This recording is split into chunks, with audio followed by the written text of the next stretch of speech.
तपाईहरूलाई यो भिडियो मन नपर्न सक्छ, त्यही भएर पहिले नै भन्छु, चुप लागेर जानुहोस्। जसले जे भनोस्, बालिन शाहलाई मेयर तिनै बिहान बेलुका के खाउँ के लाउँ भन्ने व्यक्तिहरूले नै मेयर बनाएको हुन्। उनीहरूले नै मेयर बनाए। आज उनीहरूकै रोजीरोटीको भाँडो उठाइँदैछ, त्यो पनि बिचरा ती बुढाबुढीको। त्यो बाटोमा चिल्लो कारमा हिँड्ने नेतालाई के थाहा बिहान नखाँदाको पीडा कस्तो हुन्छ, बेलुका एक छाक नखाँदाको पीडा कस्तो हुन्छ, एकै छाक मात्र खानु पर्दाको पीडा कस्तो हुन्छ भनेर। के थाहा त्यो गरिबको पीडा, के थाहा ती बुढाबुढीको पीडा। त्यो फुटपाथको भिडियो क्लिप कसले खिच्यो त्यो त थाहा छैन, तर जसले खिचे पनि उसलाई धेरै धेरै धन्यवाद। उसकै कारणले गर्दा आज मैले पनि बोल्ने मौका पाएँ भन्नुभन्दा पनि यस्ता भिडियोहरू धेरै छन् जुन दिन दुखी गरिबको भाँडो लुटिरहेको छ।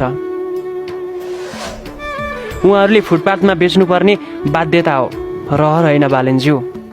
तपाईँलाई नेता बनाएको यसै होइन। बालेन शाहज्यूलाई म एउटा मात्रै मेसेज के दिन चाहन्छु भने तपाईँ आएपछि हामी केही चेन्ज देख्न चाहन्थ्यौँ, तर चेन्ज केही भएन। जस्तो पहिला थियो अहिले नि त्यस्तै छ।